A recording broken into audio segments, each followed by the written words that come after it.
13ই November ঢাকাকে নরক বানানোর ষড়যন্ত্র আওয়ামী লীগের। আওয়ামী লীগের নেতা কর্মীদের জন্য অনেকটা এই মুহূর্তে টান উত্তেজনা আছে সরকারও। আগামী 13ই নভেম্বর ঢাকায় কি ঘটতে যাচ্ছে? আগামী 13 তারিখ ঢাকায় সকাল সন্ধ্যা লকডাউন, এবং লকডাউন বলতে লকডাউন।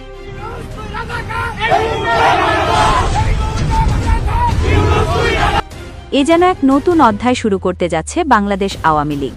13ই নভেম্বর রাজপথ থেকে যমুনা দখল নেওয়ার সর্বোচ্চ পরিকল্পনা করছে আওয়ামী লীগ ও ছাত্রলীগের নেতাকর্মীরা। ইতোমধ্যে দেশের বিভিন্ন স্থানে ব্যাপক ঝটিকা মিছিল লক্ষ্য করা গেছে। কপালে চিন্তার ভাঁজ পড়েছে ডক্টর ইউনূসের। তবে কি হতে চলেছে বাংলাদেশে? বিশ্লেষকরা বলছে আওয়ামী লীগ তাদের সর্বোচ্চ শক্তি নিয়ে রাজপথ দখলের ঘোষণা দিয়েছে এবং তারা সফল হবে। এছাড়া 1971 সালের মুক্তিযুদ্ধ নেতৃত্ব দেওয়া দল আওয়ামী লীগ, এই দলকে মুছে ফেলা কখনোই সম্ভব নয়। 13ই নভেম্বর আওয়ামী লীগ তাদের লক্ষ্যে পৌঁছাবে। তবে কি দেশে ফিরবে শেখ হাসিনা? এ বিষয়ে বিস্তারিত জানতে সম্পূর্ণ ভিডিওকে দেখতে থাকুন। আগামী 13 নভেম্বর ঢাকায় কি হতে যাচ্ছে, এটি নিয়ে খুব আলোচনা হচ্ছে চারিদিকে। অন্তর্বর্তী সরকারের জন্য কতটা চ্যালেঞ্জিং হতে যাচ্ছে এই 13 নভেম্বর। আনলাকি 13 বলে একটা কথা আছে, আমি যদিও এটা মানি না, কিন্তু কি হচ্ছে এটি প্রশ্ন সবার। আওয়ামী লীগের প্রেসিডিয়াম মেম্বার জাহাঙ্গীর কবির নানক এবং যুবলীগের সাধারণ সম্পাদক মাইনুল হোসেন খান নিখিলের সূত্রে যে তথ্য আওয়ামী লীগ ও এর অঙ্গ সংগঠনের নেতাকর্মীদের কাছে পৌঁছেছে এবং এটি বিভিন্ন মাধ্যমে জানা গেছে, তা নিয়ে রাজনীতির মাঠে এক ধরনের চাঞ্চল্য তৈরি হয়েছে বলা যায়। সরকারের সংশ্লিষ্ট মহলও নড়েচড়ে বসেছে, বিশেষ করে আইন শৃঙ্খলা বাহিনী। ইউনূস সরকারের পতনের দাবিতে কঠোর আন্দোলনে নামার ইঙ্গিত দিয়েছে ক্ষমতাচ্যুত বাংলাদেশ আওয়ামী লীগ। গত বছর 5 আগস্ট পতনের পরে এত দ্রুত তারা এভাবে ঘুরে দাঁড়াবে এটি ওই সময় কেউ কল্পনাও করেনি। অন্তর্বর্তী সরকারের ব্যর্থতা, অন্তর্বর্তী সরকারের নানান সীমাবদ্ধতার কারণেই এটি হয়েছে বলে রাজনৈতিক বিশ্লেষকরা মনে করছেন। এবং এই যে তারা নামতে চাচ্ছে, আন্দোলনে মাঠে নামতে চাচ্ছে, এর অংশ হিসেবে আগামী 13 নভেম্বর রাজধানী ঢাকায় সকাল সন্ধ্যা লকডাউন কর্মসূচি পালনের ডাক দিয়েছে দলটি। দলের সভাপতি মণ্ডলীর সদস্য জাহাঙ্গীর কবির নানক ওই দিন ঢাকা শহর দখলে রাখার হুঁশিয়ারি দিয়েছেন। কেন এই হুঁশিয়ারি, কিংবা ওই দিন ঢাকা শহর দখলে রেখে আসলে কি হবে, এরপরে দখল কোথায় যাবে, এই প্রশ্নটিও কিন্তু ভাবা দরকার। আওয়ামী লীগের সভাপতি ক্ষমতাচ্যুত প্রধানমন্ত্রী শেখ হাসিনা ভারতে রয়েছেন, আমরা জানি ভারতের আশ্রয়ে রয়েছেন। কিন্তু গত বেশ কয়েক মাস ধরে আমরা দেখছি যে আওয়ামী লীগের নেতা কর্মীরা মাঝে মধ্যে এখানে সেখানে ঢাকায়, ঢাকার বাইরে বিভিন্ন জায়গায় রাজপথে নিজেদের উপস্থিতি জানান দিচ্ছেন। কখনো তারা ঝটিকা মিছিল করছেন, কখনো একটু বড় মিছিল নিয়ে সক্রিয় হচ্ছেন, কখনো কখনো তাতে জনসমর্থনও কিছু দেখা যাচ্ছে। সোশ্যাল মিডিয়ায় এগুলো কিন্তু, এই ক্লিপগুলো দেখা যায়। আবার অনেকে আইন শৃঙ্খলা বাহিনীর হাতে ধরাও পড়ছেন, অনেকেই ধরা পড়েছেন ইতিমধ্যে, কারাগারে আছেন অনেকে। এমন প্রেক্ষাপটে আগামী 13 নভেম্বরকে কেন টার্গেট করছে আওয়ামী লীগ, এটি একটি প্রশ্ন। আমরা জানি যে ঢাকার আন্তর্জাতিক অপরাধ ট্রাইব্যুনালে একাধিক মামলায় শেখ হাসিনার বিচার চলছে। এর মধ্যে একটি মামলার রায় আগামী 13 নভেম্বর হওয়ার কথা, বা এরপর যে কোনো দিন ঘোষণা হওয়ার কথা। মানবতা বিরোধী অপরাধের ওই মামলায় ট্রাইব্যুনালের প্রসিকিউশন টিমের পক্ষ থেকে প্রাক্তন প্রধানমন্ত্রীর সর্বোচ্চ শাস্তি অর্থাৎ মৃত্যুদণ্ড দাবি করা হয়েছে। যদিও আওয়ামী লীগের পক্ষ থেকে এই বিচার নিয়ে ব্যাপক সমালোচনা রয়েছে, তারা সমালোচনা করছে, তারা বলছে ক্যাঙ্গারু কোর্টের কোনো বিচার এবং রায় তারা মানবেন না। তারপরে যদি ঢাকার আন্তর্জাতিক অপরাধ ট্রাইব্যুনালে বিচারপতিরা শেখ হাসিনার সর্বোচ্চ শাস্তি অর্থাৎ ফাঁসির আদেশ দেন, তখন কি হবে? এটাই বাংলাদেশ, এমনকি ভারতের রাজনৈতিক বিশ্লেষকদেরও মূল আলোচনার বিষয় এখন। আমি এরকম দু একটি পোর্টালে নিউজে দেখেছি।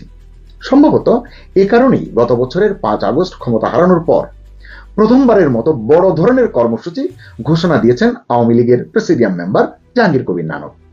13 তারিখকে সামনে রেখে তিনি বলেছেন নেতাকর্মীদের উদ্দেশ্যে যে আপনারা ঐক্যবদ্ধ হন।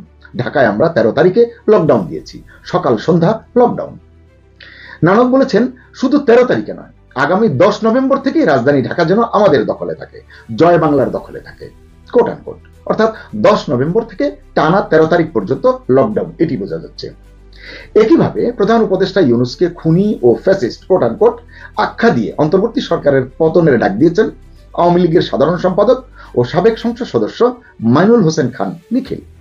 গত মঙ্গলবার এক বিবৃতিতে তিনি এই আহ্বান জানিয়েছেন এবং তিনিও আগামী 13 নভেম্বর ঢাকায় সর্বাত্মক লকডাউন কর্মসূচি ঘোষণা করেছেন। এই কর্মসূচির এই দুই নেতার ঐক্য দেখেই বোঝা যাচ্ছে যে দলের হাইকমান্ডের সম্মতিও আছে এই কর্মসূচিতে। তিনটি আন্তর্জাতিক গণমাধ্যমে শেখ হাসিনার সাম্প্রতিক সাক্ষাৎকারগুলো যদি আপনারা পড়েন, সেগুলো যদি বিশ্লেষণ করেন, তাহলে বুঝতে পারবেন আওয়ামী লীগের দলীয় এই সিদ্ধান্তের বিষয়টি স্পষ্ট হবে। এই যে দুই নেতা যেটি ঘোষণা করেছেন, বোঝা যাবে যে এটি দলেরও ঐক্যমত্য আছে, মানে হাইকমান্ডের সিদ্ধান্ত বা সম্মতি আছে। বোঝা যাচ্ছে অন্তর্বর্তী সরকারের বিরুদ্ধে নিজেদের শক্তি প্রদর্শনের লক্ষ্যেই এই কর্মসূচি দিতে যাচ্ছে বাংলাদেশ আওয়ামী লীগ। রাজনৈতিক বিশ্লেষকরা বলছেন এই ঘোষণার মধ্য দিয়ে দলটি অন্তর্বর্তী সরকারকে চ্যালেঞ্জ জানাচ্ছে এবং বলা যায় সরকারের বিরুদ্ধে সরাসরি সংঘাতে যাওয়ার বার্তা দিচ্ছে। এই কর্মসূচিকে কেন্দ্র করে রাজধানী সহ দেশব্যাপী নতুন করে রাজনৈতিক উত্তেজনা ছড়িয়ে পড়ার আশঙ্কা করা হচ্ছে। তবে এই কর্মসূচি সফল করতে আওয়ামী লীগ এবং তার সহযোগী সংগঠনগুলো কতটা সফল হবে এবং পক্ষান্তরে ইউনূস সরকার কিভাবে তা মোকাবিলা করবে, এর উপরেই আগামী দিনের রাজনৈতিক পরিস্থিতি নির্ভর করছে। আওয়ামী লীগ যে শুধু রাজপথের কর্মসূচিতেই সীমাবদ্ধ নেই, এটা বোঝা যাবে তাদের অন্যান্য কর্মকাণ্ড দেখলে এবং পদক্ষেপগুলো বিশ্লেষণ করলে। সেটা কিরকম খেয়াল করুন। আওয়ামী লীগ সরকারের সাবেক পররাষ্ট্রমন্ত্রী একে আব্দুল মোমেন বেশ কিছুদিন নীরব ছিলেন, হঠাৎ করে তাকে বেশ সরব মনে হচ্ছে, সক্রিয় হয়েছেন। তিনি পশ্চিমা নীতি নির্ধারকদের দৃষ্টি আকর্ষণে কাজ করছেন। আওয়ামী লীগকে বাদ দিয়ে অন্তর্বর্তী সরকারের যে নির্বাচন আয়োজনের প্রচেষ্টা, এটিকে ষড়যন্ত্র হিসেবে উদ্ধৃত করে জনাব মোমেন এক বিবৃতিতে পশ্চিমা বিশ্ব, বিশেষ করে যুক্তরাষ্ট্রকে বাংলাদেশের রাজনৈতিক সংকট সমাধানে জরুরি হস্তক্ষেপের আহ্বান জানিয়েছেন। এটি কতটা যৌক্তিক আমি জানি না। মোমেন পশ্চিমা দেশগুলোর দ্বৈত নীতির দিকে আঙুল তুলেছেন, তুলে প্রশ্ন করেছেন যুক্তরাষ্ট্র বা যুক্তরাজ্য কি নিজ দেশে প্রধান কোনো রাজনৈতিক দলকে নিষিদ্ধ করার কথা ভাবতে পারে? যদি ট্রাম্প ডেমোক্রেটিক পার্টিকে বা স্টারমার কনজারভেটিভ পার্টিকে নিষিদ্ধ করতেন, সেখানকার জনগণ কি তা মেনে নিত? কখনোই মানত না, এবং তারা আসলে এটি করতেও না আমার ধারণা। এবং তিনি বলছেন যা নিজেদের জন্য অগ্রহণযোগ্য তা বাংলাদেশের জন্য গ্রহণযোগ্য হয় কিভাবে? এখন প্রশ্ন হচ্ছে যে তারা যুক্তরাষ্ট্র, যুক্তরাজ্য, বাংলাদেশের ক্ষেত্রে এটি তারা কতটা মানবে? কারণ অন্তর্ভুক্তিমূলক নির্বাচনের প্রশ্নে দেখা যাচ্ছে যে তারা চুপ করে থাকছে। আমরা দেখেছি ব্রিটিশ হাই কমিশনারকে এই প্রশ্নের উত্তর না দিতে, নীরব থাকতে। তাহলে এর ব্যাখ্যা কি, এর উত্তর কি? যাই হোক, তিনি চেষ্টা করছেন এই সংকটময় পরিস্থিতি থেকে উত্তরণের জন্য। একে আব্দুল মোমেন পশ্চিমা দেশগুলোর প্রতি কিছু সুনির্দিষ্ট আহ্বানও জানিয়েছেন।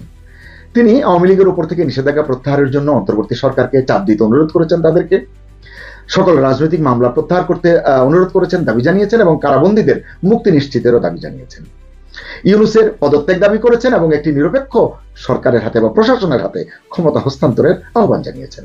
এবং আগামী 2 মাসের মধ্যে সব মহলের জন্য, মানে সকল রাজনৈতিক দলের জন্য সমান সুযোগ তৈরি করে মানে এমন একটি অংশগ্রহণমূলক নির্বাচনের পরিবেশ করা এবং নির্বাচন আয়োজনের কথা তিনি বলেছেন।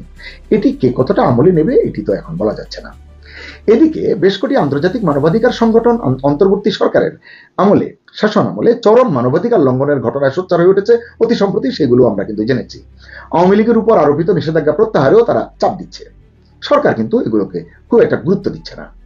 3টি গুরুত্বপূর্ণ পশ্চিমা মিডিয়ায় শেখ হাসিনার সাম্প্রতিক সাক্ষাৎকার প্রচারের পর ইউনূস সরকারের চেহারা কিছুটা বিশ্বব্যাপী উন্মোচিত হয়েছে বলে বা হচ্ছে বলে রাজনৈতিক বিশ্লেষকরা ব্যাখ্যা করছেন, মূল্যায়ন করছেন। এতে তারা বলছেন যে একদিকে ইউনূস সরকার দিশেহারা হয়ে পড়ছে, অন্যদিকে আওয়ামী লীগ আন্তর্জাতিক কূটনীতি এবং আইনি উদ্যোগের পাশাপাশি রাজপথেও শক্তি প্রদর্শনে মনোযোগী হয়েছে। এই যে 10 থেকে 13 তারিখের যে কর্মসূচি, এইভাবে চারিদিক থেকে তারা অক্টোপাসের মতো ঘিরে ধরতে চাইছে, এটি বোঝা যাচ্ছে। এই বহুমুখী তৎপরতায় আওয়ামী লীগের জন্য সোনায় সোহাগা হয়েছে ভারত আমেরিকার 10 বছর মেয়াদী কাঠামোগত সামরিক চুক্তিটি। সম্প্রতি এই চুক্তি সম্পন্ন হয়েছে আমরা জানি, এবং এটি সম্পন্ন হওয়ায় এই অঞ্চলের রাজনীতির হিসাবও দ্রুত বদলে যাবে বলে বিশ্লেষকরা মনে করছেন। বিশেষ করে দক্ষিণ এশিয়ায় ট্রাম্প প্রশাসনের নয়া কূটনৈতিক ও রাজনৈতিক কৌশলের যে সূচনা হবে বা হতে যাচ্ছে, সেটা ক্যাশ করতে চাইছে বাংলাদেশ আওয়ামী লীগ। এর পাশাপাশি দক্ষিণ ও মধ্য এশিয়া বিষয়ক অ্যাসিস্ট্যান্ট স্টেট সেক্রেটারি হিসেবে পল কাপুরের নিযুক্তিও এই সময়ের রাজনীতির ধারাপাত কিছুটা বদলে দিতে পারে বলে মনে করছেন রাজনীতির বিশ্লেষকরা। নভেম্বরের শেষ সপ্তাহে কিংবা ডিসেম্বরের 2য় সপ্তাহে ভারত হয়ে ঢাকায় আসবার কথা রয়েছে পল কাপুরের। তিনি পাকিস্তানি সন্ত্রাসবাদ এবং ইসলামী জঙ্গিবাদ বিশেষজ্ঞ পল কাপুর হিসেবে পরিচিত। আপনারা সহজেই বুঝবেন, পল কাপুর বহুল আলোচিত ডোনাল্ড লুর স্থলাভিষিক্ত হয়েছেন। সবকিছু মিলিয়ে বাংলাদেশের এই সময়ের রাজনীতির খেলাটা পুরো ঘুরে যেতে পারে বলে মনে করছেন বিশ্লেষকরা। দলীয় সভাপতির বিরুদ্ধে সম্ভাব্য রায়ের প্রতি অনাস্থা, মানে আইসিটি থেকে যে রায় দিতে যাচ্ছে তার প্রতি অনাস্থা, এবং ক্ষোভ জানাতে আওয়ামী লীগ ও যুবলীগের নেতাকর্মীরা ঢাকার রাস্তায় নামতে চাচ্ছেন। প্রশ্ন হচ্ছে, ইউনূস সরকারের দমন নীতি, গ্রেফতার নীতি এবং কঠোর শাস্তির ছায়ায় 13 নভেম্বর কি ঢাকায় লকডাউন সফল করতে পারবে আওয়ামী লীগ?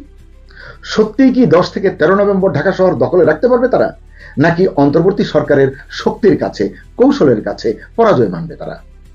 মনে হচ্ছে 13 নভেম্বর শুধু একটি কর্মসূচি নয়, এটি বাংলাদেশের রাজনৈতিক ভবিষ্যতের লড়াই হতে চলেছে। আওয়ামী লীগের শক্তি এবং অন্তর্বর্তী সরকারের যে মোকাবেলার শক্তির যে টানাপোড়েনের মধ্যে আন্তর্জাতিক কূটনীতির চাপ, পশ্চিমা বিশ্বের দৃষ্টি এবং দেশের রাজনৈতিক উত্তেজনা সবকিছু মিলিয়ে 10 থেকে 13 তারিখ কি হতে যাচ্ছে ঢাকায়, এটি এখনই বলা যাচ্ছে না। তবে আসুন আমরা সবাই চোখ রাখি 10 থেকে 13 তারিখ কোনো রাজনৈতিক টার্নিং পয়েন্ট হয় কিনা সেদিকে। শুভকামনা সবাই।